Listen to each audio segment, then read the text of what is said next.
no estamos hablando mal ni de iglesias, simplemente estamos haciendo una crítica constructiva o simplemente estamos manifestando nuestras diferencias con el libro. Estamos criticando una postura teológica y creo que en esto debemos tener libertad, hermanos. Cuando la Confesión de Londres se forma,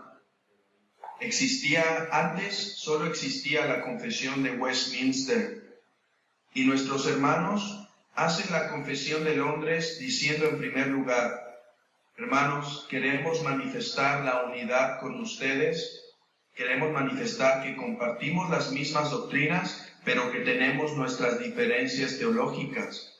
Entonces, el espíritu bautista reformado es uno de tener unidad teológica, pero tener la libertad, hermanos, de diferir en las cosas que nosotros no vemos tan claramente en la Escritura.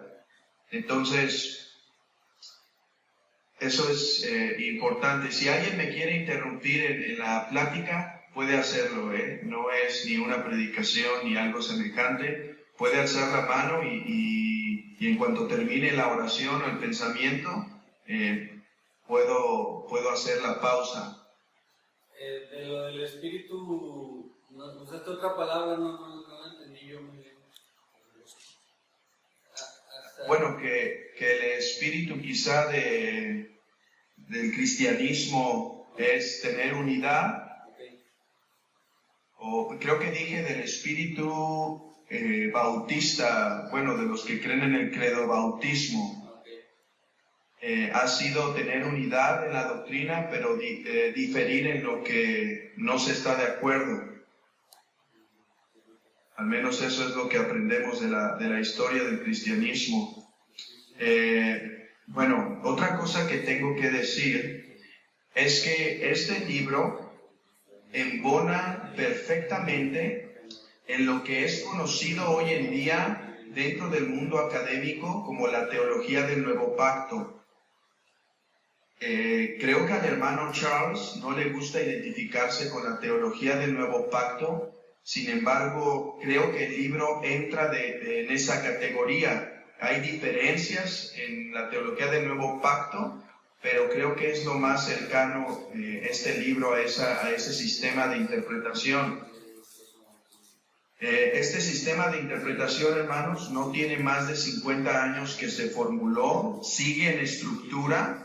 Y por eso algunas cosas que voy a decir las voy a tomar directamente del libro del hermano, pero otras las voy a tomar de los más conocidos y hombres que han impulsado esta teología. Entonces, es importante que se sepa eso. Bueno, ¿cuáles son lo que yo considero que podemos ver más claramente nuestra diferencia con el libro? Una de ellas, hermanos, y simplemente estoy citando algunas que son las más importantes. Una se encuentra, hermanos, en la manera en que ellos interpretan Mateo 5:17. Dice así en la página 100 del libro. Dice: es importante que nos demos cuenta que el Señor Jesucristo no está menospreciando o abrogando la revelación de la ley de Dios, dada en el Antiguo Testamento por su uso repetido de la palabra pero, aunque Él contrasta su propia enseñanza con la de Moisés. El hermano está diciendo que Cristo en el Sermón del Monte, en Mateo capítulo 5, no está abrogando o destruyendo la ley de Moisés, pero dice que la está contrastando. O sea, esto significa que la ley de Moisés y el Sermón del Monte son distintos en naturaleza en cuanto a la ley. Esto lo hacen, hermanos, y aquí trataré de usar los términos menos complicados para que se entienda. Esto lo hacen porque si ustedes van a su Biblia en Mateo 5, en Mateo 5:17 dice así: no penséis que he venido para abrogar la ley o los profetas. No he venido para abrogar, sino para cumplir. El hermano dice que la ley del Sermón del Monte y la ley de Moisés son distintos, tanto que ahí se usa la palabra contrastan. La enseñanza de Jesús y la enseñanza de Moisés contrastan. Esto quiere decir que son diferentes. ¿Cómo interpretan Mateo 5:17 de tal manera que signifique eso? Ellos dicen que cumplir aquí significa llenar y ser el profeta del Antiguo Testamento, ser como un profeta, como el profeta esperado, que da un sentido distinto a la ley de Moisés. Como que lleva la ley de Moisés a un sentido más espiritual, a un sentido más profundo que lo desarrolla en el libro. De hecho, hay un capítulo dentro del libro que se llama La superioridad de la ley de Cristo, contrastando la ley de Cristo con la ley de Moisés. Nosotros, hermanos, creemos que por una exégesis del texto de Mateo 5:17, que decir que cumplir significa dar un sentido distinto, o sea, como cumplir la ley y darle un sabor diferente, creemos que es violación de una regla de interpretación. Creemos que la Biblia no se le deben poner significados que la misma Biblia no nos da. Y Mateo, en todo Mateo, jamás se encuentra la palabra cumplir, en griego pleroma, jamás tiene este significado. Siempre que la palabra cumplir en el libro de Mateo y en el Nuevo Testamento sale a la luz, tiene el propósito de decir que llenó la medida. Imagínense un vaso que es cumplido, o sea que es lleno hasta el límite. Eso es lo que yo creo es lo que yo creo y lo que creyendo junto con la confesión que significa la palabra pleroma. Y esto es, hermanos, porque creemos que no podemos poner un significado a una palabra que no se encuentra en el mismo capítulo de Mateo o en el mismo libro de Mateo o en el mismo Nuevo Testamento. Decir que significa cumplir en el sentido de cambiar es dar un significado que no está en la Escritura.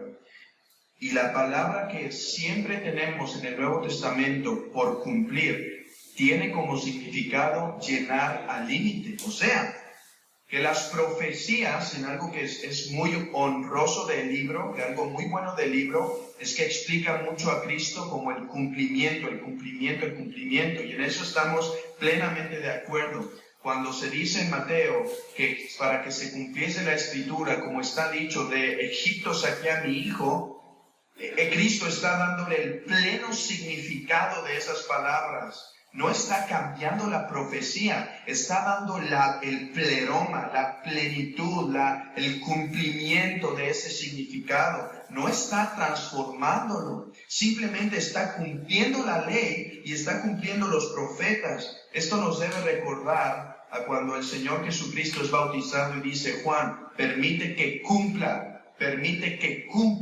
toda justicia, permite que mi obra llegue a la plenitud de los mandamientos de Dios. Entonces, deja Juan, porque así conviene que se cumpla toda justicia, es el mismo significado que debemos dar al texto en Mateo 5:17 de cumplir. Ahora, no negamos con algo que el libro enseña, que es que en Cristo hay mayor revelación y mayor luz. Es verdad.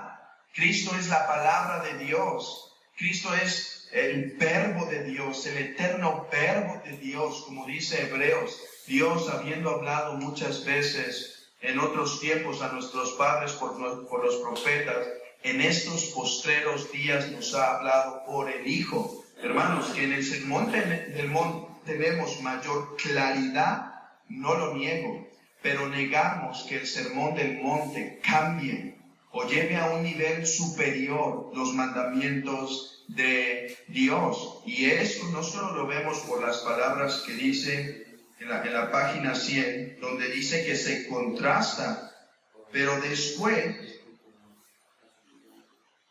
las palabras de oísteis que fue dicho, pero yo os digo, son interpretadas de una manera congruente con su interpretación del versículo 17. Charles dice que cuando dice oísteis que fue dicho, él dice que no está contrastando Jesucristo la enseñanza de Moisés con la falsa enseñanza de los escribas y fariseos. Que cuando él dice, pero yo os digo, que él está dando una revelación más espiritual. Hermanos, nosotros creemos que así, eso es lo que no dice el texto. Cuando se repite continuamente, el Señor, por su gracia, me ha permitido por cerca de un año y unos meses estar predicando el sermón del monte. Y gracias a Dios ya pasé todo el capítulo 5. Y dentro de las posturas comunes, hermanos, o la postura más fiel, yo diría, al texto es que oísteis que fue dicho, está Cristo citando la interpretación rabínica de la ley de Moisés, ya sea ceremonial, judicial o moral. Está citando esa ley para demostrar que los fariseos la torcieron, la enmugrecieron, la ensuciaron, que lo que ellos estaban diciendo por medio de su tradición oral no era lo que Dios había estipulado. Es por eso que él dice, pero yo os digo, no como poniéndose en contraste con Moisés, sino demostrando que él tiene perfecta unidad con Moisés. ¿Qué es lo que estaban pensando los escribas y fariseos? Dice en Mateo 5:17, no penséis que he venido para abrogar la ley. Los escribas y fariseos pensaban que Jesucristo había venido a abrogar la ley. Cristo dice, no he venido a hacerlo. Entonces, si en el versículo 21, cuando dice, oísteis que fue dicho, el Señor está contrastando la ley de Moisés, entonces versículo 5:17 no tiene ninguna validez. Y no tenemos el tiempo para ir a cada uno de ellos, cada texto, pero cerca de los más claros se encuentra el siguiente. Versículo 44 de Mateo 5. Pero yo os digo, amad a vuestros enemigos, bendecid a los que os maldicen. Perdón, desde el versículo 43. Oísteis que fue dicho, amarás a tu prójimo y aborrecerás a tu enemigo. Hermanos, esa cita textual no se encuentra en el Antiguo Testamento. Cuando dice el Señor, oísteis que fue dicho, amarás a tu prójimo, esa cita sí se encontraba en el Antiguo Testamento, pero no aborrecerás a tu enemigo. Jesucristo está citando la interpretación común de los rabíes sobre el amor al prójimo. Ellos decían, ¿quién es mi prójimo? El judío. Ok, me es permitido odiar a cualquier otro hombre. El Señor dice, no es lo que se te enseñó. De hecho, hermanos, ¿han escuchado aquel precioso texto en Romanos? Después, en Romanos es el capítulo, permítanme que ese no lo tenía apuntado.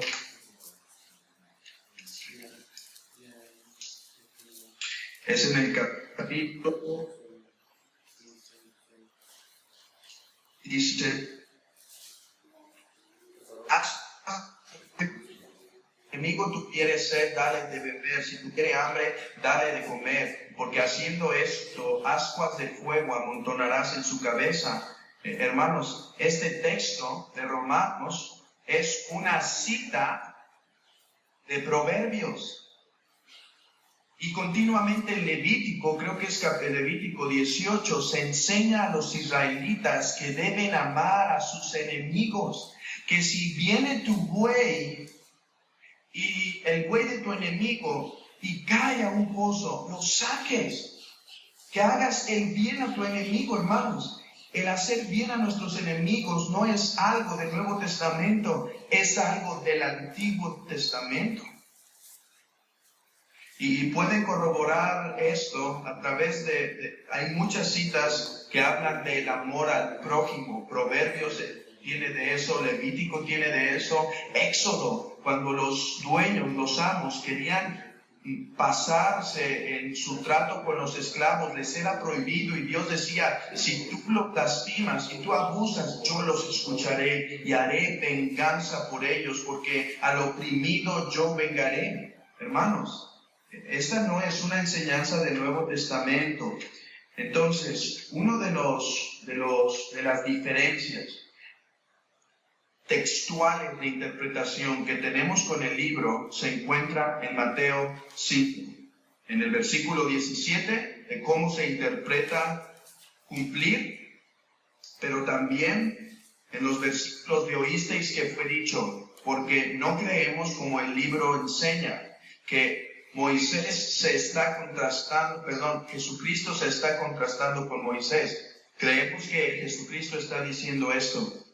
Fariseos, yo tengo plena desarmonía con ustedes, pero tengo plena armonía con Moisés. Porque yo no vine a abrogar la ley de Moisés ni los profetas, yo vine a cumplirla. Y una manera de cumplirla es restableciendo el significado verdadero y eliminando el falso significado.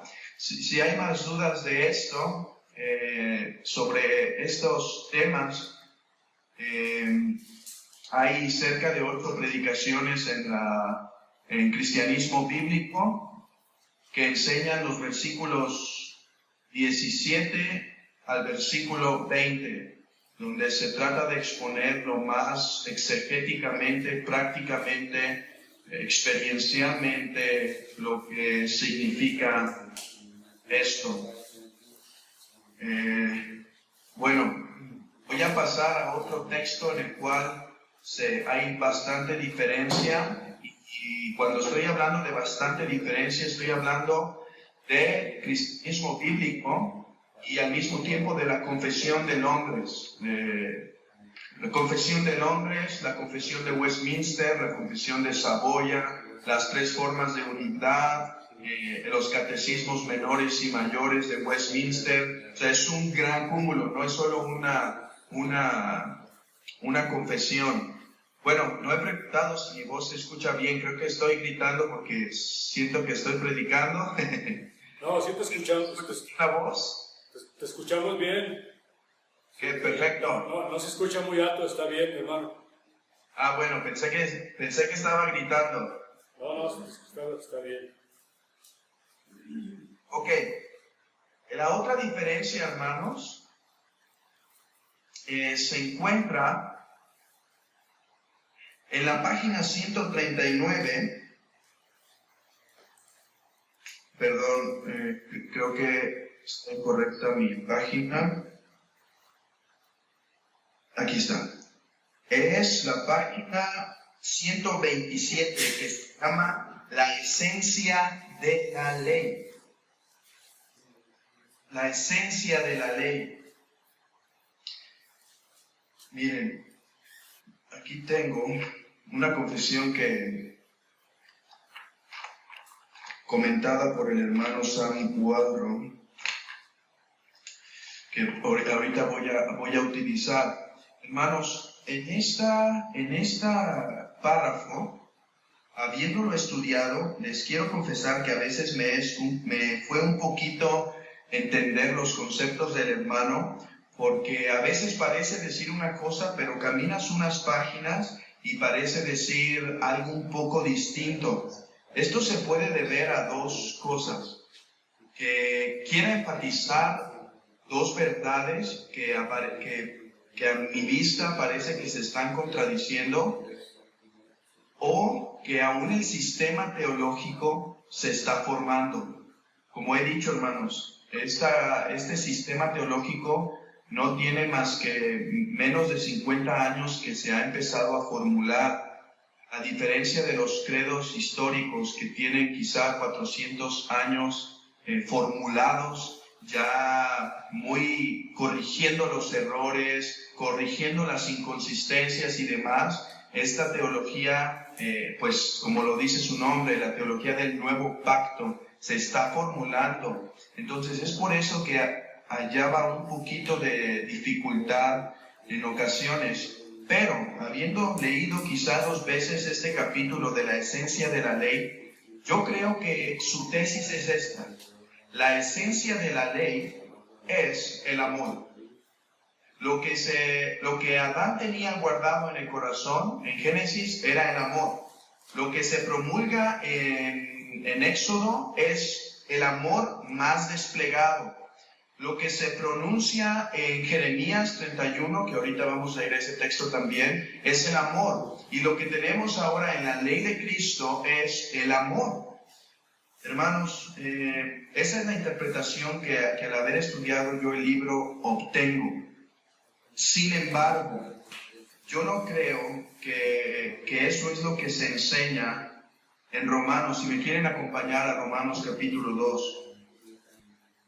Romanos capítulo 2. Lean conmigo el versículo 12. Dice, porque todos los que sin ley han pecado, sin ley también perecerán. Y todos los que bajo la ley han pecado, por la ley serán juzgados. El apóstol Pablo en este texto, hermanos, se encuentra respondiendo a una pregunta natural. ¿Por qué los gentiles serán condenados en el infierno si nunca tuvieron la revelación especial de Dios? Y bueno, creo que, acordándome un poquito, creo que así es como hace también la pregunta Charles, que es correcto. Entonces la respuesta es que los gentiles, aquí está, hermanos, ¿cómo es que Dios va a juzgar y condenar a unos que no conocieron la ley de Dios? Aquí está la respuesta. Pablo, versículo 12. Todos tienen ley, porque todos los que sin ley han pecado, sin ley también perecerán, y todos los que bajo la ley han pecado, por la ley serán juzgados. Vean conmigo el versículo 14.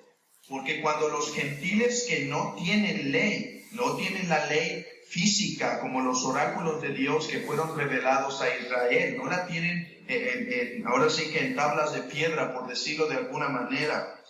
Porque cuando los gentiles que no tienen ley hacen por naturaleza lo que es de la ley, estos, aunque no tengan ley, son ley para sí mismos, mostrando la obra de la ley escrita en sus corazones, dando testimonio a sus conciencias y acusándoles o defendiéndoles sus razonamientos.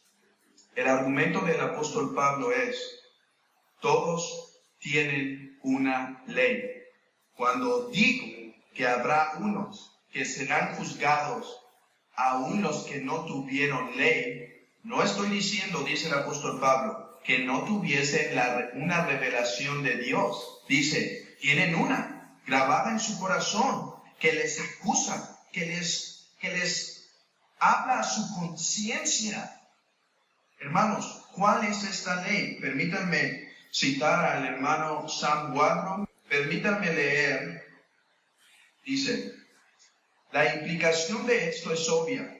Si los paganos sin refinar están en posesión de la ley de Dios, esto solo puede ser porque la ley fue escrita en su corazón de Adán en la creación y no ha sido borrada ni aún por la caída. También habla de la identidad de la ley como la que se ven confrontados. Es evidente por el versículo 12 que la ley de la que Pablo está hablando debe ser la ley de Dios. Pero el hecho de que la ley, en esta frase, no tenga el artículo y demás, dice, este hecho ha movido a algunos a hablar. Escuchen esto, hermanos, porque creo que está hablando aquí directamente de nuestro hermano Charles.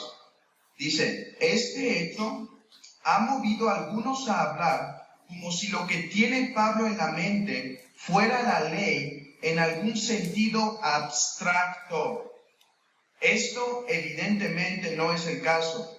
El término ley, sin el artículo determinado, se refiere frecuentemente a la ley de Dios en Romanos, y así es como se traduce, y cita Romanos capítulo 2, versículo 13, versículo 25, Romanos capítulo 7, versículo 25, Romanos capítulo 13, versículo 8 y 10.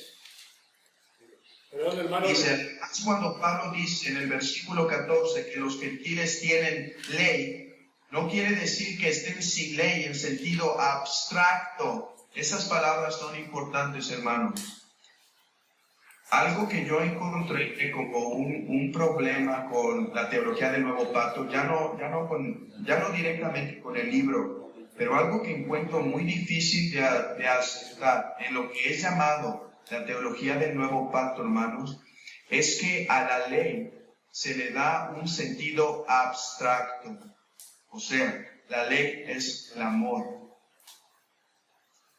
Hermanos, yo creo que Romanos 2 está hablando de la ley moral de Dios.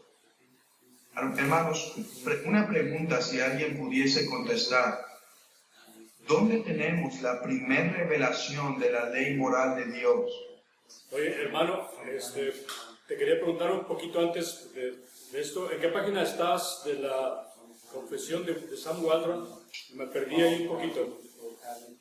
Perdón, a ver. Lo que estabas leyendo, nomás para anotarlo. Sí. Estaba en la página 242. Ok. Gracias. Sí, párrafo, como en el párrafo 2. Alguien, bueno. Sí, la pregunta, perdón. La pregunta era ¿dónde tenemos la primera revelación de la ley moral de Dios? ¿Perdón? ¿Desde Adán? Exacto. La primera revelación de la ley de Dios no es el decálogo, no es los 10 mandamientos en Éxodo 20. La primera revelación de la ley moral de Dios, hermanos, se encuentra en Adán. ¿Dónde? En ser hecho a la imagen de Dios. El hombre, a ser hecho a la imagen de Dios, lleva intrínsecamente el carácter de Dios, de saber lo que es bueno y lo que es malo. Por eso dice el apóstol Pablo, los gentiles en la tribu más lejana que no han tenido contacto con la Biblia, saben la ley de Dios porque continúan estando hechos a la imagen de Dios. Como enseña Santiago, hermanos, como enseña Génesis 9, ¿por qué el asesinato sigue siendo pecaminoso ante los ojos de Dios? Porque el hombre sigue siendo a imagen de Dios. Es lo que enseña Santiago. Entonces, la primera revelación de la ley moral de Dios la tenemos en Génesis capítulo 1 y capítulo 2. Hermanos, Caín sabía acerca del homicidio antes de que fuese revelado a Moisés la ley moral de Dios, el decálogo. José sabía de guardarse sexualmente, de la pureza sexual, antes de que la ley moral de Dios fuese revelada, hermanos. No podemos pensar que los 10 mandamientos es algo único. Hermanos, no podemos pensar que los 10 mandamientos es como la primera flor en el jardín en cuanto a la ética de Dios. No. Los 10 mandamientos simplemente es la aclaración providencial de Dios de lo que ya está escrito en el corazón del hombre. Nosotros creemos que los 10 mandamientos son reflejos del carácter de Dios que están arraigados en el hombre. Los 10 mandamientos no son tablas simplemente externas, sino que son las tablas en el corazón del hombre que los acusa, que hace que nos defendamos con nuestros razonamientos, que hace que juzguemos a otro con nuestro corazón, porque la ley de Dios está en nuestro corazón. La razón por la que percibimos la injusticia, la razón por la que percibimos mal el adulterio, el asesinato y demás, aún antes de tener una revelación de Dios, es porque tenemos escrito en nuestro corazón, para decirlo más claramente, la ley moral de Dios, resumida en los 10 mandamientos. Y eso es otro de los problemas que tengo en cuanto a la interpretación de Jeremías. Vayan conmigo a Jeremías 31. Yo creo que este texto es clave para una correcta interpretación del Nuevo Testamento. Jeremías 31 dice así. ¿31 qué, hermano? 31. Sí. He aquí que vienen días, dice Jehová, en los cuales haré nuevo pacto con la casa de Israel y con la casa de Judá. No como el pacto que hice con sus padres el día que tomé su mano para sacarlos de la tierra de Egipto, porque ellos invalidaron mi pacto, aunque fui yo un marido para ellos, dice Jehová. Pero este es el pacto que haré con la casa de Israel después de aquellos días, dice Jehová.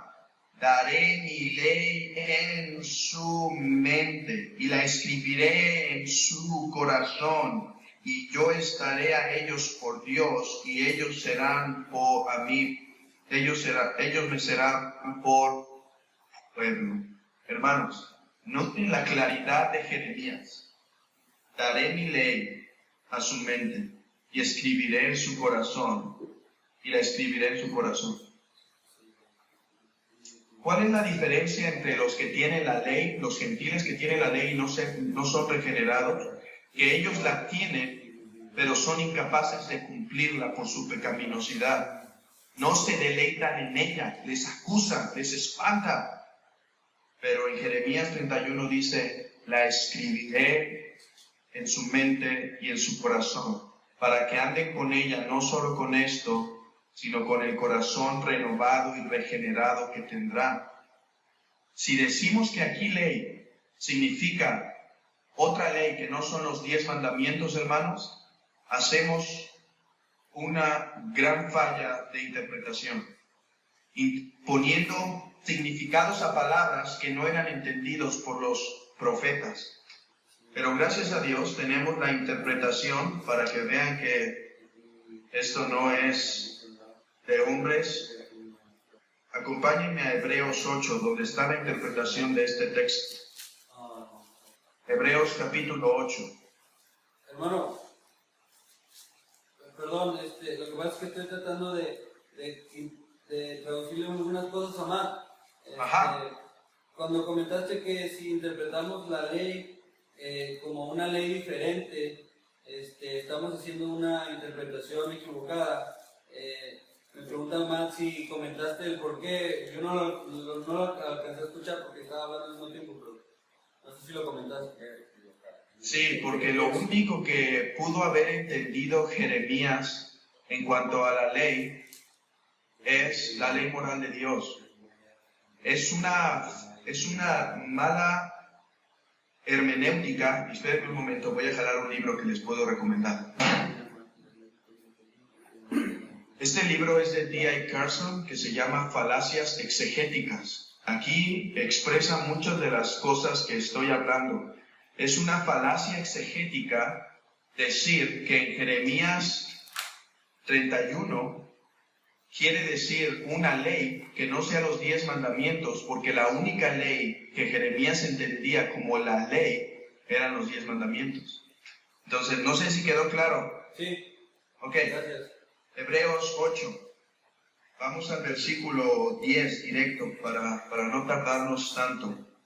Por lo cual, este es el pacto que haré con la casa de Israel después de aquellos días, dice el Señor. Pondré mis leyes en la mente de ellos, y sobre su corazón las escribiré, y seré a ellos por Dios, y ellos me serán a mí por pueblo. Y ninguno enseñará a su prójimo, ni ninguno a su hermano, diciendo, Conoce al Señor, porque todos le conocerán, desde el menor hasta el mayor de ellos, porque seré propicio a sus injusticias y nunca más me acordaré de sus pecados y de sus iniquidades, al decir, nuevo pacto, ha dado por viejo el primero, y lo que se da por viejos y se envejece está próximo a desaparecer. Hermanos, el momento en el que el autor de Hebreos está escribiendo esto a los judíos de la dispersión, a los judíos de su tiempo, él está viendo como el cumplimiento, como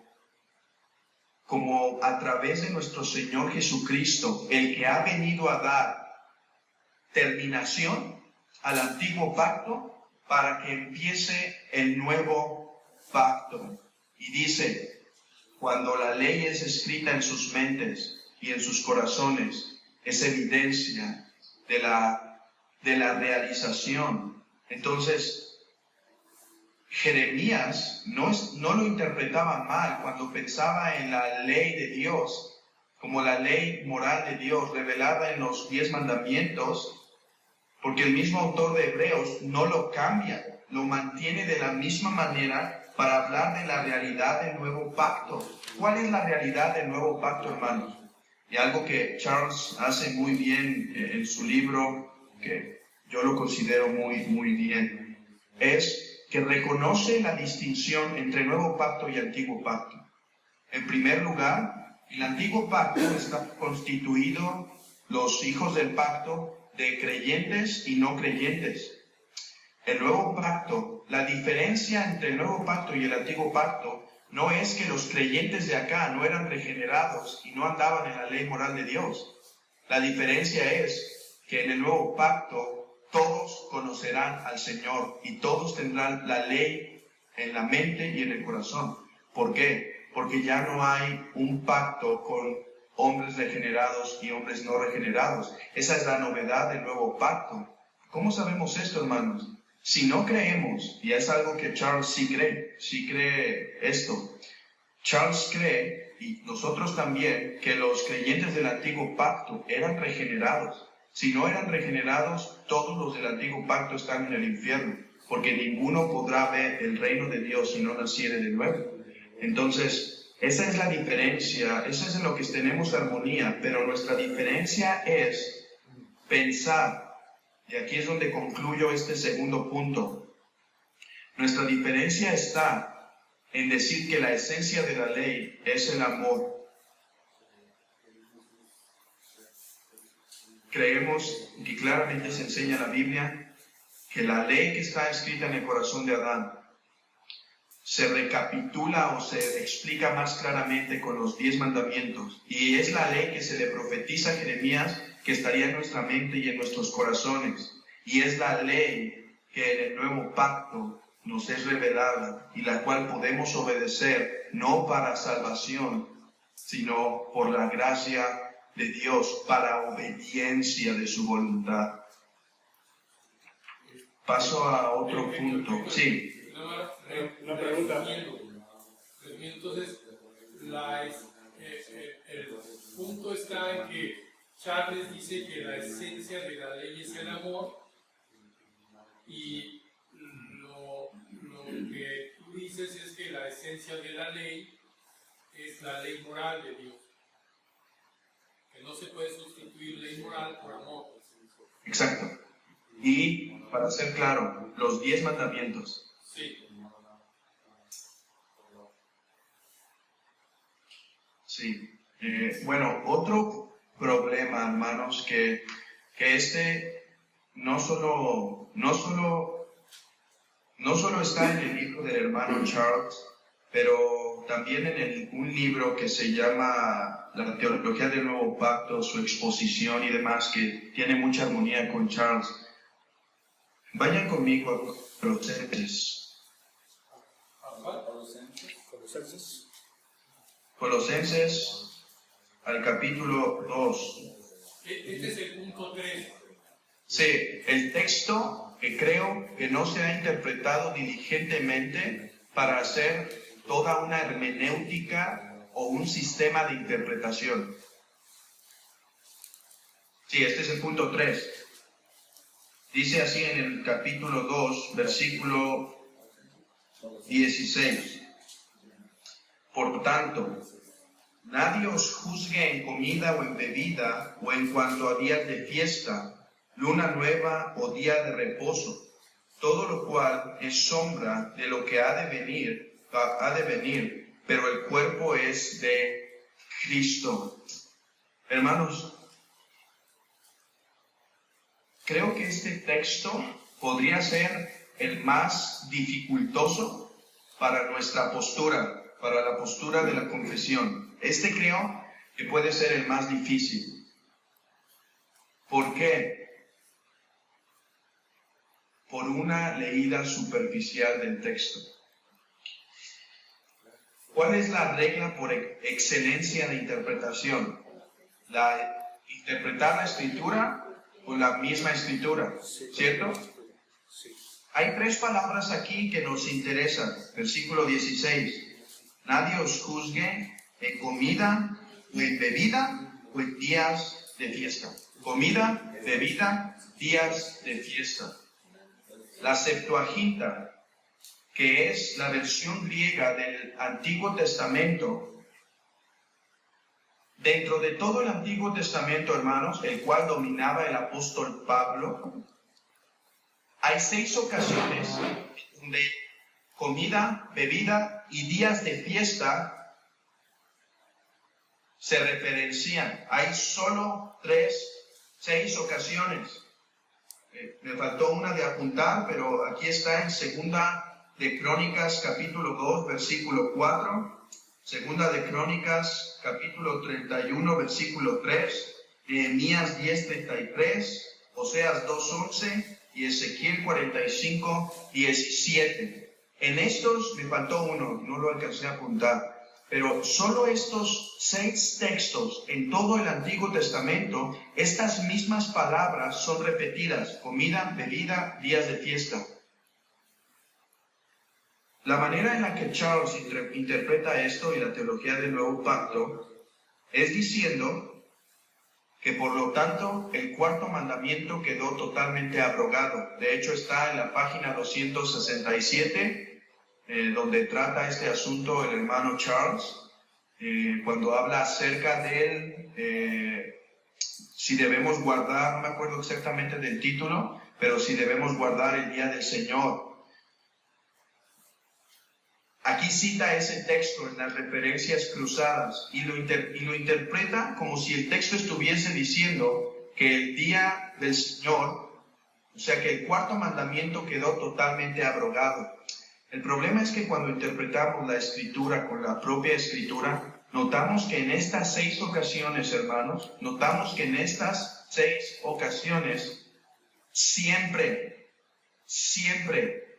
lo que los autores están diciendo cuando dicen comida, bebida y días de fiesta, se están refiriendo únicamente a los aspectos ceremoniales festivos de Israel, nunca al cuarto mandamiento, nunca a la ley moral de Dios como abrogando el cuarto mandamiento. ¿Cómo sabemos que el cuarto mandamiento no pertenece o no es único de Moisés, hermanos? Porque cuando se promulga en Éxodo capítulo 20, se cita Génesis. O sea que la base para el cuarto mandamiento es dada no en Moisés, en la creación misma. El aspecto moral del cuarto mandamiento no es que debemos ahora como cristianos no comprar el día domingo y demás, pero que debe ser guardado un día entre 7 para la adoración congregacional de Dios. Lo mismo que dice su confesión de fe, bueno, la misma que ustedes adoptan respecto a la iglesia, respecto a la adoración de Dios. En el capítulo 22 de su confesión viene esto, donde se explica que aunque el día sábado para Israel tenía aspectos ceremoniales, no obstante, tenía un aspecto moral, y que en el nuevo pacto los aspectos ceremoniales del cuarto día pasan, quedan fuera, pero el mandamiento moral persevera de guardar un día entre 7 para adorar al Señor congregacionalmente. Hermanos, si interpretando la Escritura con la propia Escritura nos da que bebida, comida y día de fiesta se refiere a las celebraciones ceremoniales de Israel, no podemos entonces interpretar este texto como significando la abrogación del cuarto mandamiento. Ese es otro problema que tengo, hermanos. Y he dicho mucho que tengo, pero cuando estoy hablando de esto, repito, estoy hablando del cristianismo bíblico, de nuestra confesión y de 400 años de historia de nuestra confesión. O sea, no somos los únicos con esta confesión. Bueno, habiendo dicho esto, hermanos, que son mis 3 problemas con la exégesis, pasaré a otro punto. No sé si hay preguntas. No es pregunta, otra vez para resumir. Entonces, lo que Charles Leiter dice del versículo de Colosenses 2:16 es que es la base para justificar que el cuarto mandamiento no aplica. Exacto, exactamente. Y que entonces, ¿cómo se llama? En base a la confesión de fe, no, o sea, continúa. Hay un día entre 7, no necesariamente el sábado, sino el domingo, por otras razones, que es un día de dedicación al Señor. Exactamente. Y no solo porque no está a favor de nuestra confesión, como dije, porque la regla principal de interpretación es las escrituras con la propia escritura. Cuando hacemos eso, las 6 ocasiones que aparecen estas 3 palabras, comida, bebida y día de fiesta, nunca se están refiriendo al cuarto mandamiento. Entonces, es por esa razón principalmente. ¿Por qué? Quiero aclarar, ¿por qué he empezado hablando de los problemas exegéticos? Quiero decir, hermanos, que lo que nuestro hermano Charles Leiter está haciendo podría ser llamada, o que se está uniendo, es proponiendo, junto con otra multitud de teólogos de hoy, un nuevo sistema de interpretación. Ya tenemos el dispensacionalismo, ya teníamos antes la teología del pacto. Lo que nuestro hermano Charles está haciendo no es simplemente dando un devocional de la vida de Cristo. El hermano está proponiendo un sistema nuevo de interpretación. Entonces, no nos hubiésemos metido tan quisquillosamente en estos asuntos si no fuera por lo que se está tratando de hacer. Si fuese un devocional o como su libro precioso de justificación y regeneración que nosotros usamos en nuestras iglesias y regalamos, si fuese algo así, creo que no tuviésemos que ser tan fijados en estas cosas. Pero dado que propone un nuevo sistema de interpretación para ver la Biblia de una manera, de interpretar la Biblia de una forma que antes no existía, por eso creo que debe haber bastante sustento exegético, textual, viendo al texto y escudriñándolo, y es lo que no encontramos en el libro. Yo entiendo que no está escrito para teólogos ni nada, pero creo que en un libro que propone algo tan pesado, yo le llamo una revolución copérnica, o sea, se está haciendo un cambio, se está proponiendo un nuevo cambio de interpretación, hermanos. En el siglo XVI se formula, basándose en Agustín y en otros hermanos, se formula un sistema de interpretación. Dura 300, 400 años, sale el dispensacionalismo que promueve un nuevo sistema de interpretación. Y apenas hace menos de 50 años sale este nuevo sistema de interpretación. O sea, no es una cosa pequeña lo que se está buscando hacer. Por eso yo creo que textos como Jeremías, textos como Colosenses, textos como Mateo 5, requieren una exégesis y demostración de la tesis más más profunda, más fuerte. Pero bueno, quiero que vayamos, antes de pasar a algunos aspectos más, quiero que me acompañen a Romanos 3, hermanos.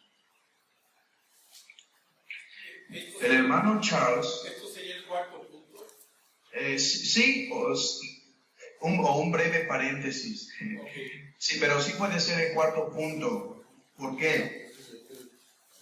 Una de mis notas dentro de aquí es que leyendo el libro me doy cuenta que se hace una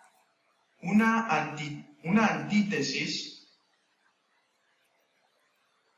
o antítesis, ya no me acuerdo cómo se dice esa palabra.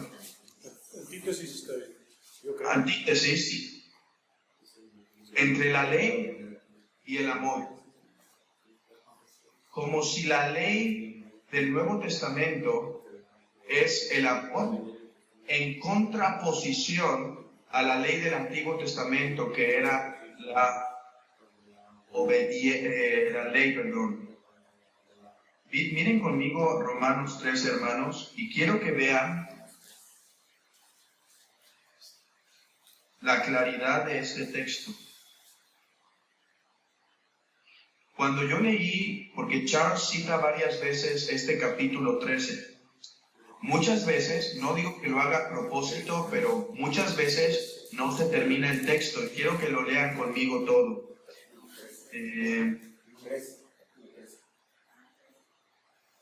Ok, desde el versículo 7.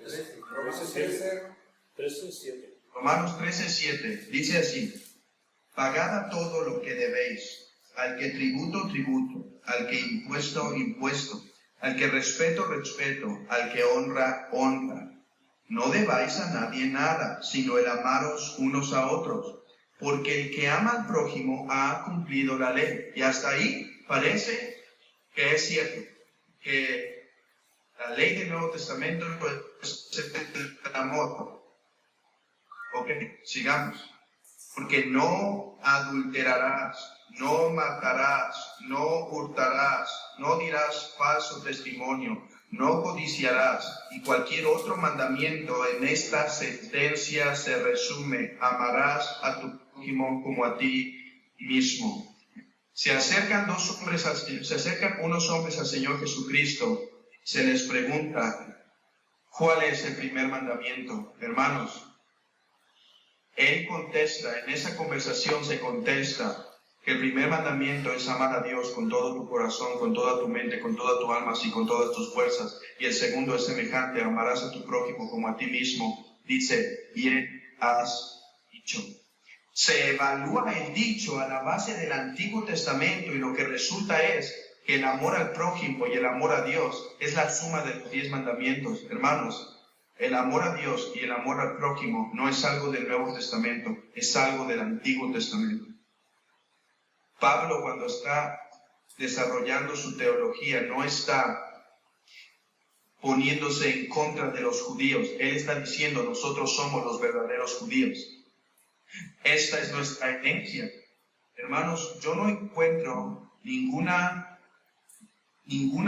contraposición entre la ley del Nuevo Testamento, que se enfatiza como el amor, y la ley del Antiguo Testamento, que se enfatiza en ley, porque aún en el Nuevo Testamento tengo ley. Permítanme ahora, vayan conmigo a Tesalonicenses, capítulo 4. Primera Tesalonicenses, capítulo 4.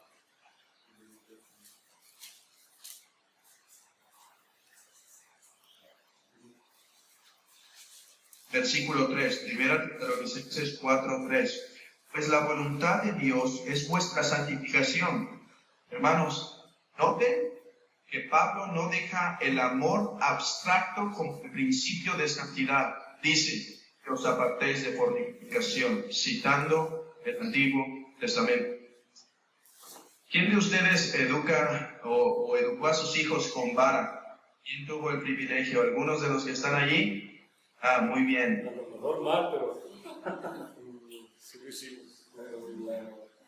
Ok, hermanos, tenemos en Efesios 6 la enseñanza de que los padres no deben exasperar a sus hijos, pero no tenemos ningún indicativo en el Nuevo Testamento de usar la vara. Si alguien aquí usa la vara, está diciendo con su ejemplo que toma mandamientos directos del Antiguo Testamento. Porque no hay ni un solo mandamiento en el Nuevo Testamento de usar la vara como la disciplina para el hijo. Y hermanos, esto es por ir solamente a algunos textos. Vamos a uno más, porque el tiempo nos apremia. Está en Romanos 3:31. Este texto pude no haberlo notado, y si me equivoco estoy totalmente dispuesto a corregirlo. Pero este texto no lo noté en el libro, a lo mejor porque pasé un poco rápido, pero no noté este texto en el libro, o si lo citó, no lo explicó según yo me acuerdo, pero digo que me puedo equivocar. Romanos 3:31. Luego por la fe invalidamos la ley, o sea, la hacemos inútil. En ninguna manera, sino que la confirmamos, sino que confirmamos la ley. A través de la regeneración y el nuevo pacto, el cristiano confirma por su conducta que la ley de Dios es buena, que la ley de Dios es agradable. Confirma que nos encontramos en armonía con David cuando dice que la ley del Señor es perfecta, que Él se deleita en la ley de Jehová. Es importante, hermanos, yo creo que en el libro se enfocó en varios textos que hablan de la abrogación de la ley, y ese sería mi quinto punto. Hay varios textos, hay en Gálatas y en Romanos, pero para pasar a nuestros siguientes puntos, quiero decir con este quinto punto lo siguiente. Nota, vayan a Romanos 7. Héctor, ¿tienes tiempo? Sí. Me perdí la verdad en el cuarto punto. Si pudieras como resumir la idea principal, ¿cuál es? No la puedo resumir. No la hemos acabado y dije que era un paréntesis, pero la podríamos definir de la siguiente manera. Cómo los apóstoles en el Nuevo Testamento definen la ley como buena, definen la santificación como conformidad a los mandamientos de Dios y definen el amor como conformidad a los mandamientos de Dios. Cuando dice el apóstol Pablo, en esto cumple la ley, no matarás, no hurtarás y demás. Yo sé que amo a mi prójimo, no por un concepto abstracto de amor, sino por un concepto absoluto de mandamientos.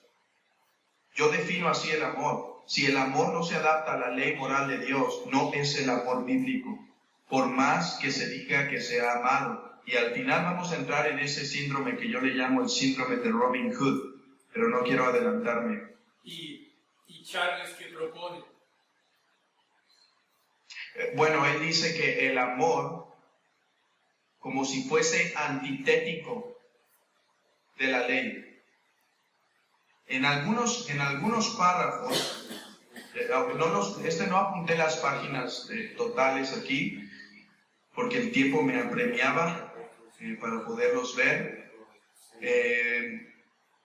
pero Charles lo que propone es que se ha dado un nuevo estándar de moral para los cristianos. De eso se trata el libro, así empieza hablando que si has oído de cuál es la ética del cristiano. De hecho, estaba viendo una de sus predicaciones que está en I'll Be Honest, y él empieza así, o sea, ¿qué es la ley de Cristo? Y la trata de definir como un tanto distinta a la ley moral de Dios. Nunca dice que está opuesta a la ley moral de Dios, pero que es distinta. Trato de demostrar con Tesalonicenses 4 es que Pablo define la santificación como conformidad a los mandamientos de Dios, no con un concepto abstracto de amor. Y lo que digo con Romanos 13 es que sí creemos que el amor es el cumplimiento de la ley, pero que eso no pertenece o no es nuevo del nuevo pacto, porque ya los fariseos y escribas en el tiempo de Jesús reconocían que los dos mandamientos, el amar a Dios y al prójimo, es el resumen de la ley del decálogo. Y el apóstol Pablo en Romanos 13 sigue viéndolo de esa manera. ¿Qué es amar al prójimo? Lo siguiente, pues no cometerás adulterio, no matarás, no hurtarás, no dirás falso testimonio, no codiciarás y cualquier otro mandamiento. Entonces, vemos que Pablo define el amor a causa de la ley. Y en el libro se propone que sea al revés. Si encuentro la página ahorita o me acuerdo exactamente del lugar donde lo subrayé, lo voy a mencionar. Pero se propone que no caminemos viendo como la ley para saber qué es el amor, sino que caminemos viendo el amor para saber qué es la ley. Pablo no lo ve así. Pablo dice, el cumplimiento de la ley es el amor. ¿Cuál amor? El que no mata, el que no hurta, el que no da falso testimonio, el que no codicia. Podemos seguir y si hay otra duda, me interrumpen. Vamos a Romanos 7, ¿verdad? Romanos 7, había olvidado dónde estábamos. Romanos 7. Dice, ¿acaso ignoráis, hermanos, pues hablo con los que conocen la ley, que la ley se enseñorea del hombre entre tanto que él vive? Porque la mujer casada no está sujeta, está sujeta por la ley al marido mientras éste vive. Pero si el marido muere, ella queda libre de la ley del marido. Así que, si en vida del marido se uniere a otro varón, será llamada adúltera. Pero si su marido muriere, es libre de esa ley, de tal manera que si se uniere a otro marido, no será adúltera. Así también vosotros, hermanos míos, habéis muerto a la ley mediante el cuerpo de Cristo, para que seáis de otro, del que resucitó de los muertos. Hermanos, no tenemos temor a hablar de aquellos textos que nos hablan de que estamos muertos a la ley, pero debemos entender muertos a qué ley estamos. Porque noten esto. Si no diferenciamos a qué ley estamos muertos, si somos consistentes, seríamos herejes. Aquí está lo que quiero decir. ¿Qué significa que hemos muerto a la ley? ¿Significa que hemos muerto a todo lo que se le reveló a Moisés? Si es así, hermanos, si es así, como dice el apóstol Pablo, pequemos para que la gracia abunde. Todos los hermanos debemos reconocer, hermanos, a qué ley se está refiriendo a la que hemos muerto. Noten aquí que para entender la muerte que tenemos a la ley, Pablo ha usado una ilustración muy bonita y muy sencilla. La mujer casada no se puede casar con otro mientras el marido vive, pero una vez su marido muere, ella es libre para casarse. El apóstol Pablo está hablando en términos de un pacto. Él dice, en el pacto mosaico estábamos atados. Pacto mosaico, no estoy hablando de la ley moral de Dios, estoy hablando del pacto mosaico. Y recordemos, como dije al principio, que no es el pacto mosaico el único que tiene el decálogo, que ya en Adán está ese decálogo en el corazón. Entonces dice, ustedes judíos han muerto al pacto. Ustedes que estaban atados han muerto al pacto. ¿Cómo sabemos que se está haciendo referencia a un pacto? Por el ejemplo de la mujer y el hombre. Están en un pacto, y dado que están en un pacto, no puede ser quebrantado. Entonces dice, ustedes también estaban en un pacto, pero el pacto ha expirado, por lo tanto, pueden unirse a este nuevo pacto. Y han quedado, aquí lo que quiere enseñar es esto, ya no están atados a los aspectos ceremoniales y civiles de la ley, ya han pasado. ¿Cómo lo sabemos? Por el ejemplo de la ilustración. El marido muerto ya no tiene más injerencia sobre la mujer. Ahora le pertenece este nuevo marido. Dice, ustedes también han muerto a la ley para vivir en Cristo. Y ya no hay más peso de ese ayo que antes nos era puesto para ser guiados hasta la venida de Cristo. Dice, versículo 4 del capítulo 10, un texto semejante, porque el fin de la ley es Cristo para justicia de todo aquel que cree. Algunos dicen, oh, ves, ya la ley ya expiró. Sí, el problema es que cuando entendemos la palabra griega, el fin, el telos, no está hablando de una consumación de muerte, sino de que Cristo ha cumplido la ley y por eso nosotros ya no estamos más atados a los mandamientos ceremoniales y civiles del pacto mosaico. Hemos sido libertados. Esto se aclara mejor en Gálatas capítulo 4. Acompáñenme a Gálatas 4:4.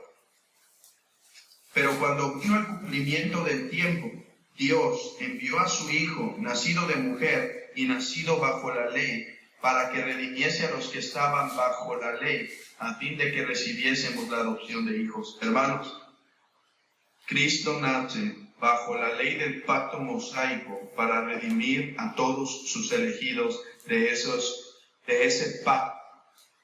Es lo que debemos entender cuando se habla de la ley, cuando se habla en el Nuevo Testamento de haber muerto a la ley. Tenemos que interpretarlo de esta manera. Y una vez más, traen su confesión. Vean cómo lo dice la Confesión del Hombre, su confesión, en el capítulo 19, párrafo 6. Aunque los verdaderos creyentes no están bajo la ley como un pacto de obras, para ser por ella justificados o condenados, dice la confesión, reconoce, en un sentido hemos muerto a la ley, porque esta ya no nos ata, porque esta ya no es aquella que debemos obedecer para ganar nuestra salvación, porque Cristo la ha ganado por nosotros. Dice, sin embargo, esta es de gran utilidad para ellos. Ahorita vamos a entrar a ese punto, pero como en esta breve sección, hermanos, lo que quiero que reconozcan, y aquí esta simplemente es una mini llamada, y ustedes van a quedar, el trabajo se les queda a ustedes, hermanos, pero yo les recomiendo, hermanos, que vayan a cada instancia en el Nuevo Testamento que habla de muertos a la ley e identifiquen en su contexto que siempre se está hablando en términos de un pacto, como un pacto de obras. El pacto mosaico ya no tiene injerencia sobre nosotros porque Cristo nació bajo la ley para redimir a los que estaban bajo la ley. Y en un momento les voy a, cuando terminemos, me acuerdan por favor de recomendarles algunos libros que yo creo que pueden ayudar a despejar más dudas que seguramente no alcanzaré a hacer yo. Ok, otro problema. ¿Y qué dice Charles al respecto? Que hemos muerto a la ley, pero aquí, muy buena pregunta, y justamente el segundo punto nos da la respuesta. ¿Qué dice Charles? Él no hace la diferencia entre tres tipos de leyes. Él no cree que hay tres tipos de leyes en el antiguo pacto. Él cree que cuando Pablo dice ley, se refiere a todo el Antiguo Testamento sin una diferencia entre las leyes civiles, ceremoniales, morales. Entonces, él tiene que decir, cuando Pablo habla de la ley, habla de toda la ley de Moisés, y como ahí está el decálogo, cuando dice que hemos muerto a la ley, hemos muerto a todo lo que el pacto mosaico tenía. Y aquí es donde entro. En la página 247 a la 256 del libro, que es el apéndice C. ¿Otra vez, hermano, página qué? Es la página 247 a la 256 del hermano Charles Lader. Se llama el uso, ¿qué dije? 247 a 256, ¿verdad? Dios es amor. Se llama civil, ceremonial y moral. Y el hermano primero empieza diciendo que los teólogos reformados han acostumbrado a hacer estas tres divisiones, pero cree, estando al final de su párrafo, dice, pero esta división, o de lo que está hablando, dice, sin embargo, esta división mental, o sea, él cree que no es una división de la misma Biblia. Sin embargo, esta división mental de la ley mosaica en categorías ha dado lugar a mucha confusión y a malentendidos en la interpretación de las Escrituras.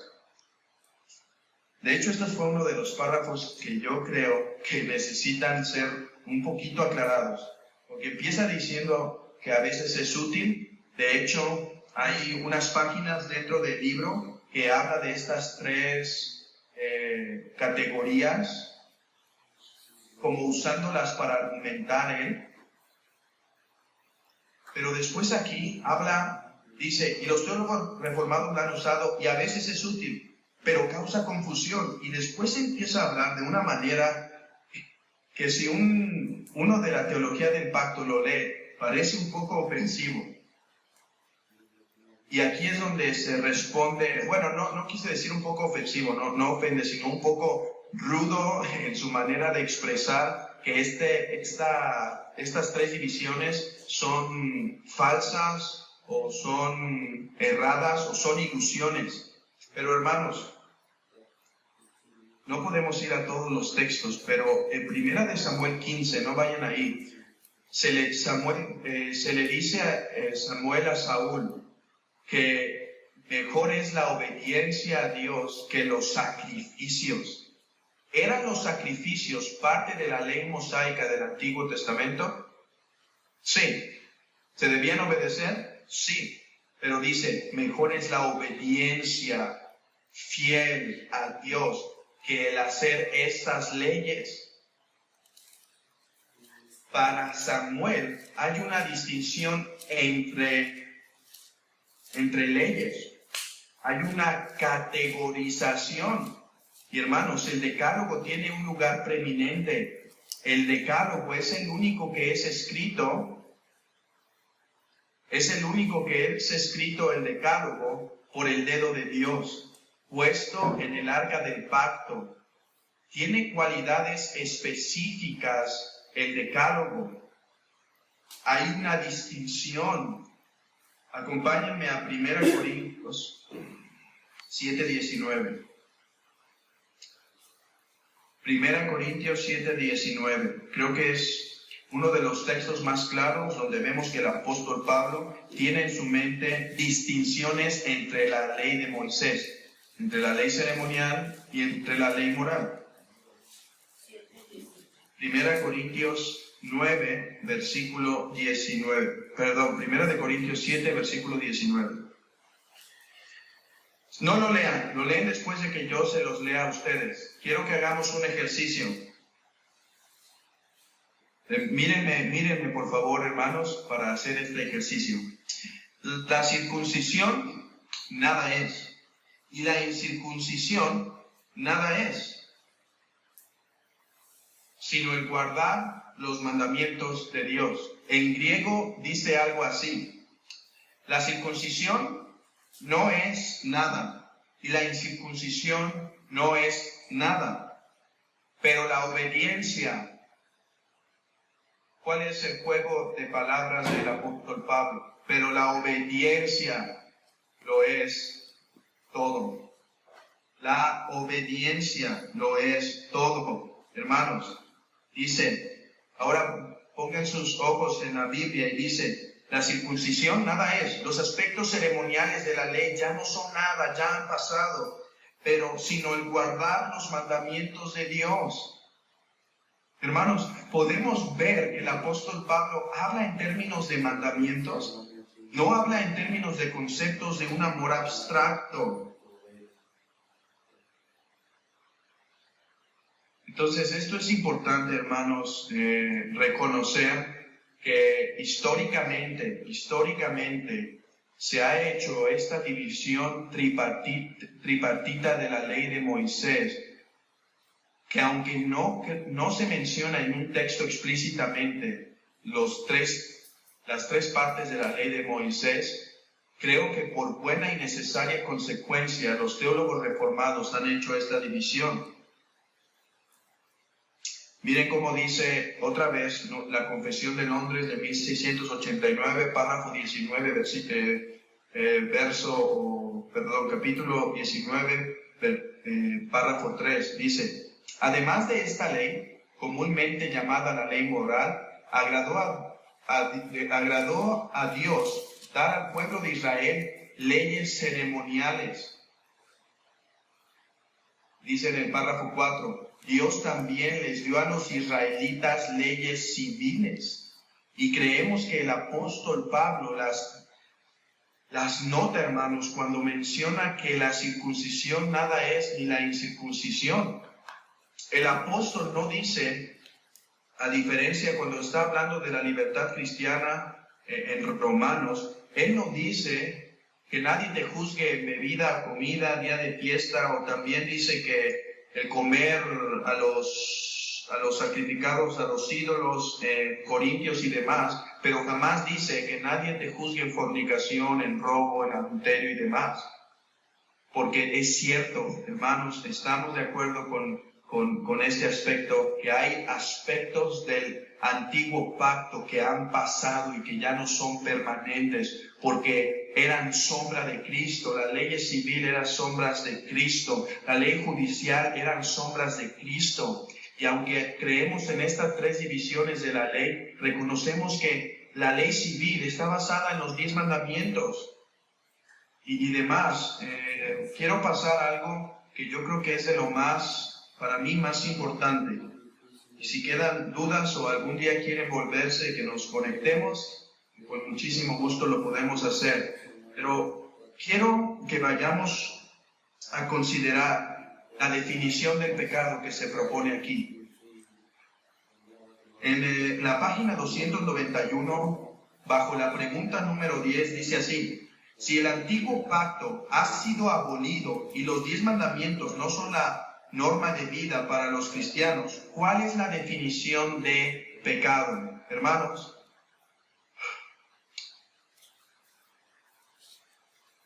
quiero decirlo con mucho cuidado y sabiendo que nuestros hermanos son cristianos y no dudamos absolutamente de eso, pero esta definición es peligrosa, hermanos.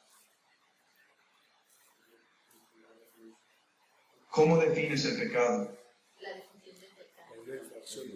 ¿Cómo defines el pecado? Y ellos sugieren en el libro que debes definir el pecado como inconformidad al amor de Dios, como falta de conformarnos al amor de Dios y al ejemplo perfecto de Cristo. Hermanos, ¿Lo podría repetir, hermano? Perdón. Esa última parte. ¿Cómo lo definen en el libro? Sí, lo definen como falta de conformarnos al amor de Dios y como falta de imitar el ejemplo de Cristo, que no se imita correctamente el ejemplo de Cristo.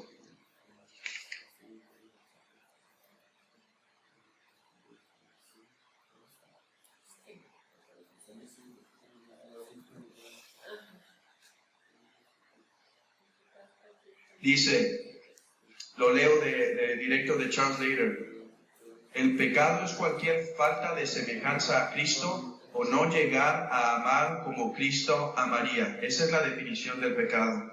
Hermanos, esto nos trae consecuencias aún cristológicas. Yo sé que nuestros hermanos no los llevan a tanto, pero si alguien cree que la ley, que el pecado es no asemejarnos al amor de Dios, yo tengo varias preguntas que hacer.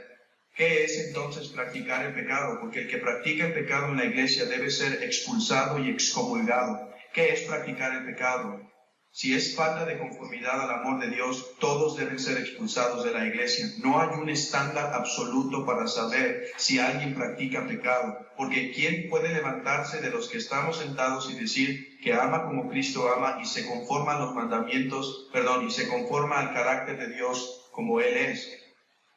Todos entonces practicamos el pecado. Si esa es la definición de pecado, todos los que estamos aquí somos practicadores del pecado, vivimos en una continua práctica de pecado y continuaremos pecando, porque el que diga que se asemejará al carácter de Dios es un blasfemo y hereje. Por lo tanto, no hay un estándar para la disciplina en la iglesia. Otra cosa, ¿por qué murió Cristo? ¿Por qué murió Cristo? Cristo murió por la falta de conformidad que tenemos al amor de Dios y a la semejanza a Cristo. Dice Colosenses que Él murió por el acta de los decretos que nos era contraria, clavándola en medio. Uno de los proponentes, aquí ya no estoy citando a Charles Later, quiero aclarar, hay un hombre que se llama Fred Saspel y Tom Wells. Estos dos hombres proponen que Cristo murió por las leyes que estuviesen vigentes en el tiempo que se hace el perdón de pecados. Hermanos, eso es una definición novedosa y herética de lo que es el pecado. ¿Lo puede repetir, hermano, lo que dicen ellos? Si ellos dicen que el Señor Jesucristo murió por los pecados que en ese tiempo eran leyes vigentes, depende del tiempo en que es perdonado, ese hombre es perdonado, depende del tiempo en que la ley está vigente, el hombre es perdonado por esos pecados. Pero hermanos, esa es una definición novedosa. Hermanos, dice Romanos 3, acompáñenme ahí, creo que es de los temas que están más dentro de mi corazón. Y es por eso que quiero ser lo más claro. Vean el versículo 25 de Romanos capítulo 3. Dice, a quien Dios puso como propiciación por medio de la fe en su sangre, para manifestar su justicia, a causa de haber pasado por alto en su paciencia los pecados pasados. La palabra propiciación es satisfacer, aplacar la ira de Dios. Y dice que la justicia, hermanos, la justicia de Dios se manifestó. ¿Cuándo? Cuando no pasó por alto los pecados de David. Imagínense, quiero explicar lo que en este texto hay, es el corazón del Evangelio. Imagínense a Satanás estando enfrente de Cristo y dice, estando enfrente de Dios y dice, Dios, ¿no que eres justo? Soy justo, pero ¿por qué David está entre tus escogidos? Si es un pecaminoso, fue un fornicario, un mentiroso, también veo ahí a Jacob, ese mentiroso. ¿No que eres justo? Tu ley quedó quebrantada y no has hecho justicia. ¿Qué decía el Señor? Esa es una ilustración. Pero ¿qué podía contestar el Señor? Y lo contesta con este texto. Cristo es la satisfacción de mi justicia por los pecados de los hombres pasados y por los pecados de mis elegidos futuros. Hermanos, Cristo dio por los pecados de su pueblo, y los pecados de su pueblo no son falta de conformidad al carácter de Cristo, simplemente son violaciones al estándar perfecto de la ley. Y dos cosas puede producir esta teología, y aquí digo otra vez, no estoy hablando simplemente de Charles Later, pero de toda la teología del Nuevo Pacto. Dos cosas pueden producir: o desesperación en el creyente, porque sabremos que somos santos hasta que amemos como Cristo, o un orgullo fatal de decir que amamos como Cristo. Además, algo que en el libro, espero poder encontrarlo, subrayé.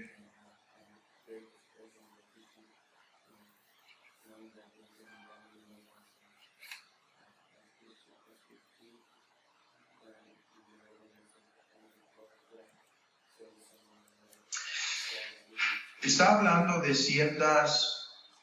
en la página 180, ciertas cosas como los tatuajes y otras cosas.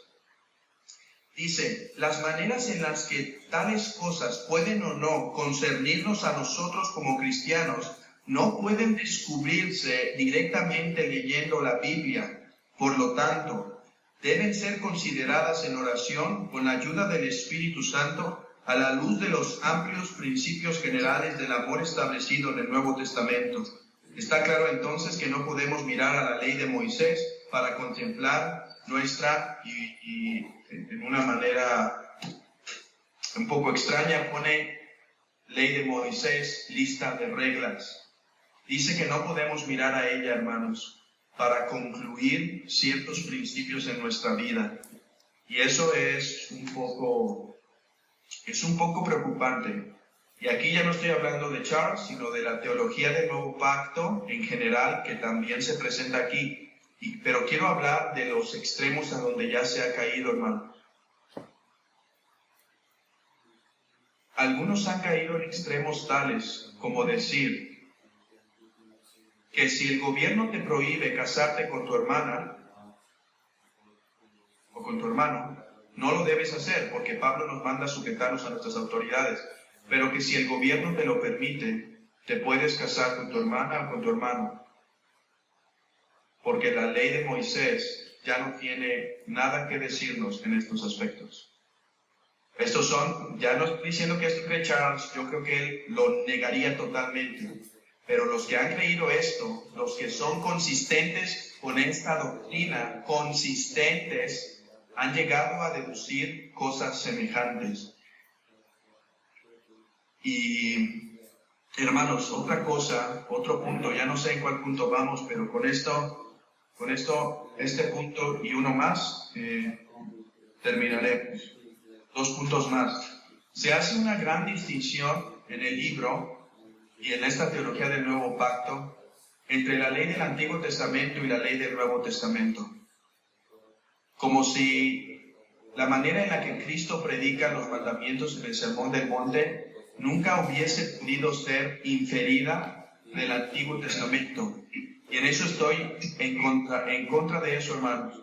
Porque Job, que no tenía la ley moral de Dios escrita en tablas hasta ese tiempo, y tampoco tenía la predicación de Cristo, dice, ¿cómo he yo de mirar a una virgen con mis ojos? Dice, he hecho pacto con mis ojos para no mirar a una virgen, para abstenerse de la lujuria, lo mismo que hace José, y muchos ejemplos, hermanos, del Antiguo Testamento que nos hablan de la pureza. Ahora, me faltó decir algo respecto a la definición de Juan, de Primera de Juan 3:4, sí tenemos que regresar a eso porque es importante. ¿Cómo definen el pecado? Como falta de conformidad al amor de Cristo o al ejemplo de Cristo. Pero vean cómo Juan define el pecado. Juan 3:4. Todo aquel que comete pecado infringe también la ley, pues el pecado es infracción de la ley. Y el hermano argumenta en el libro que que la palabra no debe traducirse como infracción de la ley, porque en Mateo 7 se habla de iniquidad y se habla de la misma palabra. El problema con esa argumentación, hermanos, es que no es histórica y ni es fielmente exegética. La palabra que se traduce en el griego por la infracción, el pecado es infracción de la ley, es la palabra anomía. Nomía, ley. Lo mismo que se traduce en nuestra Biblia en Mateo 7 como no todo el que me dice Señor, Señor entrará en el reino de los cielos, sino el que hace la voluntad de mi Padre que está en los cielos. Muchos me dirán en aquel día, Señor, Señor, no profetizamos en tu nombre y en tu nombre hicimos muchos milagros, y yo les declararé, apartados de mí, hacedores de maldad, o inicuos, o sin ley, ustedes que vivieron sin ley. Entonces, no es una definición ni en conformidad con la interpretación de 2000 años de historia, hermanos. Aquí sí quiero que presten atención. 2000 años de historia, nunca se ha interpretado la infracción de la ley o si sí, no en el ámbito ortodoxo. Nunca se ha interpretado la infracción de la ley como falta de amor, sino como transgresión a la ley. Claro que infringir la ley es atacar el carácter de Dios, pero el carácter de Dios que se revela en el Decálogo. Bueno, y hablaba de la ética del Antiguo Testamento y quiero decir otros 2 puntos. ¿Qué es el síndrome de Robin Hood? Hermanos, si el amor es la ley por el cual el cristiano debe andar, yo tengo unas preguntas. ¿Robin Hood hizo bien o hizo mal? Lo hizo por amor. Lo hizo por amor de dar de comer a los pobres, a los abusivos, a los que estaban oprimiendo el imperio, los políticos estaban aprovechando, quitando casas, violando mujeres en ese entonces, despojando totalmente, y Robin Hood hizo algo bueno, guiado por el amor. Él robó para dar de comer a los pobres. ¿Es bueno o es malo? El amor no puede estar separado de los 10 mandamientos. Robin Hood pecó, si ese personaje alguna vez existió. Pero Robin Hood pecó. Y no debemos ir a la Biblia no debemos ir en oración, a la Biblia sí, pero no debemos ir en oración para saber si es necesario robar para dar de comer a los pobres. Hay un claro mandamiento que nos enseña: no hurtarás. Y yo sé que el hermano Charles contestaría lo mismo, pero esto es a lo que la doctrina del nuevo pacto nos puede llegar a guiar. Y en otra fin de cosas, hermanos, si vieran mi libro de la ley de Cristo, está apuntado por todos lados, donde si tuviese el privilegio de conocer al hermano, me gustaría preguntar qué quiso decir en algunos aspectos que para mí faltaron un poco de aclaración. Quisiera preguntar otras cosas, pero creo que esto es lo más importante. Y lo último que quiero decir es que esta teología del nuevo pacto no es histórica. Y eso es importante terminar. Hermanos, vayan a los puritanos.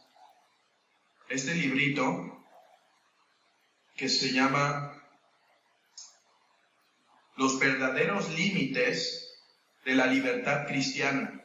Fue escrito por un puritano, está muy barato en Amazon, como $9 o $7. Ahora, tristemente está solo en inglés, pero si alguien pudiese hacer favor de traducirlo o leerlo, y si alguien tiene dudas, hermanos, yo se los recomiendo. Este hermano empieza hablando de todos los textos que hablan que hemos muerto a la ley, y lo interpreta de una manera excelsa. También, si quieren, hemos extraído de la Confesión de Fe el capítulo, lo transcribimos del capítulo de la ley moral de Dios, lo transcribimos con el comentario de Samuel Waldron y lo tenemos impreso en folleto en nuestra iglesia junto con otro libro de un hermano que se llama Hodge, ya está muerto. Pero ellos están de acuerdo con nuestra confesión. Se lo voy a mandar al hermano José para que pueda hacérselos pasar a los que para que puedan leer todos algún artículo en español. Estoy buscando otro libro que les puedo recomendar. Bueno, mientras se carga mi página, no sé si hay alguna duda, algo que necesite ser aclarado. Hermano, sí. Una pregunta, ahorita que comentaba acerca de algunos que han llegado a interpretar la falta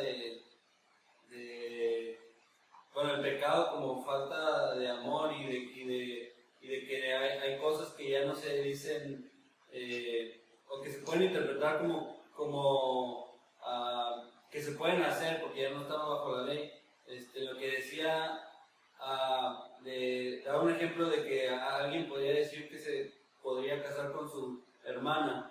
Estábamos tratando de interpretar aquí con Matt, pero nos perdimos un poco en donde decía la preocupación. Esa era la preocupación de que se podía llegar hasta ese extremo.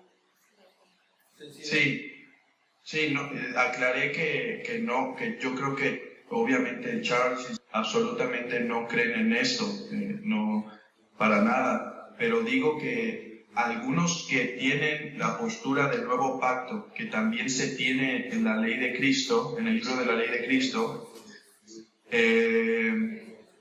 han llegado a caer en estos extremos. Entonces, que quede claro ahí. Y lo que yo creo que en el Nuevo Testamento la ley de Cristo significa es el ejemplo de Cristo al amar y cumplir los mandamientos. ¿Cuáles son los dos mandamientos? ¿Cuáles son los mandamientos? En dos mandamientos los resumimos: amar a Dios con todo tu corazón y amar a tu prójimo como a ti mismo. Yo creo que la ley de Cristo es el cumplimiento de esos mandamientos en los cuales debemos buscar andar. De hecho, hermanos, no quiero que se piense que nosotros estamos... De hecho, ha habido una crítica que hacen a la teología del pacto, que la teología del pacto predica más la ley de Cristo, la ley de los 10 mandamientos, que a Cristo. Hermanos, eso es una falsedad. Ahora, que algunos han caído en eso, quizá, como yo digo ahorita, que algunos han caído en estas herejías. Pero eso es una mentira, porque dicen que nuestro sistema nos hace predicar más la ley que a Cristo. Eso es falso. Ustedes conocerán a Charles Spurgeon, uno de los hermanos que no bajaba un día sin predicar a Cristo y a este crucificado. Pues él se adhería a esta confesión, hermanos. Él era confesión de 1689. Él creía en la teología del pacto que nosotros creemos, los puritanos, que han sido exaltadores de Cristo, de Cristo, de Cristo, de Cristo. Son los que han formulado nuestra teología. Juan Calvino, aunque es conocido por la doctrina de la predestinación, eso es falso. Él predicó algo más que la predestinación. De hecho, en su institución de la religión cristiana, solo en el capítulo, en un capítulo, en el primer libro se divide por 4 libros. En el primer libro toca unas páginas de la providencia de Dios, y en el libro 3 es donde vuelve a tocar la predestinación y nada más. Si de alguien predicó algo, si de alguien predicó Juan Calvino, es de la Santa Trinidad, la persona de Cristo como el único mediador y el Espíritu Santo como aquel que aplica las verdades redentoras. Entonces, eso es falso. Yo sé que ahorita hemos hablado más de la ley de Dios, que parece que estamos socavando a Cristo. Lejos esté de nosotros hacer eso, que sería un gran error, pero es una falsa acusación que los puritanos o los que han creído esta teología lo han hecho. Si alguien puede exaltar a Cristo verdaderamente, es aquellos que predican la severidad de la ley de Dios para que entiendan la satisfacción de la ira de Dios. Y entonces los 10 mandamientos ya no son una carga, sino son deleitosos para nuestro corazón. Entonces, hermanos, ¿saben por qué se le llama a la época reformada la época humanista? No porque como en nuestros días había humanismo, ese no era el significado. De hecho, a Erasmo de Rotterdam se le llama el humanista, pero era porque el humanismo en ese tiempo se definía como regresar a las fuentes. Regresa a las fuentes. Y yo les clamo y les exhorto a lo mismo, mis amados hermanos. Regresen a las fuentes. Vayan a las fuentes. Examinen por sus propios ojos lo que se dice de nuestra teología, lo que se critica de nuestra teología, y no solo por lo que alguien ha dicho. Entonces yo creo que eso es importante. No sé si hay otra pregunta. Ya encontré el libro que se llama Un tratado sobre la ley y el Evangelio, En inglés también está, por eso les pido que los que sepan inglés compartan con los hermanos que no llegaran a saber. De John Kokukon. Yo sé que es rara esa palabra, pero ya le mandé en WhatsApp al hermano José el nombre del libro y él se los puede deletrear. Bueno, hermanos, no quiero quitar tiempo que no deba quitar. Si no hay más dudas, si quieren que les aclare algún punto o algo más. Te iba a preguntar de qué implicaciones pudiera tener la confesión, si seguimos la teología, bueno, no que la sigamos, sino la teología del Nuevo Pacto, pero creo que ya lo comentaste, un extremo muy fuerte. ¿De qué, perdón? De las implicaciones que pudiera tener la teología del Nuevo Pacto cuando se sigue, pero creo que ya lo comentaste, el ejemplo de matrimonio entre hermanos. Es algo muy extremo. Sí, pues son muchas. Un pensamiento muy subjetivo de qué es guardar la ley, problemas en cuanto a la disciplina de la iglesia, cuándo disciplinar si todos están en una práctica continua de no conformarse al amor del Señor. Y creo que esos son de las cosas más relevantes. Quizá podemos acabar diciendo cómo manejar las diferencias teológicas con humildad, creo que es la primera palabra, con mansedumbre, pero con firmeza y valor, sostener las diferentes posturas. Pues creo que hay muchas cosas que decir, pero creo que es tiempo de despedirnos. Y hermanos, lean su confesión. Les animo a que lean su confesión. ¿Es falible? Sí. ¿Puede tener errores? Sí, claro. ¿Puede mejorar? No lo dudo. Pero cuando hacemos esto, hermanos, no estamos creyendo simplemente las palabras de un hombre con un libro o demás. Estamos creyendo las palabras de cientos de hombres que han sido, hermanos, los puritanos son conocidos por los hombres con más exégesis, más fieles al texto, más profundos en el texto, y cientos de esos hombres formularon estos credos. O sea, nos paramos, creo que, en sendas más seguras cuando confesamos una fe así. Entonces, hay cosas que yo no estoy de acuerdo aquí, como que dice que el anticristo es el Papa. No creo que el anticristo yo no creo que el Papa es el anticristo, es un tipo de anticristo, pero hay algunas cositas, palabras que no estoy de acuerdo. Sin embargo, el sistema de doctrina es muy fiable, hermanos. Apenas hice una prédica que se llama La legitimidad y uso y necesidad de las confesiones. Pues si quieren oírla, ahí está. Y hay otra, Suquel Michelén, ¿lo conocen? Sí. Bueno, él confiesa la misma confesión de nosotros, cree lo mismo de la ley de Dios que nosotros, y tiene un artículo que se llama La necesidad de tener una confesión. Es muy buena. Él creo que es de los hombres que con más parecido teológico tenemos. Entonces, también hay un artículo de él de la necesidad de ser confesionalista. Suquel, de hecho, tiene 40 sermones de la ley, del decálogo, hermanos. Por si lo quieren escuchar, tiene 40 sermones de la ley moral de Dios y tiene 6 de por qué el día del Señor es un día obligatorio y lo que hemos hablado hoy. Creo que ya nos estamos extendiendo, ¿verdad? Sí.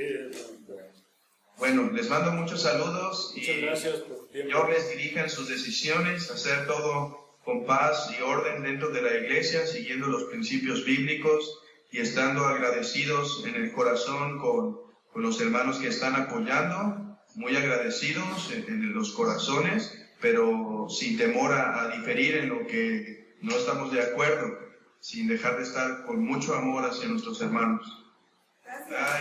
Muchas gracias, hermano. Hasta luego, hermanos. Dios bendiga.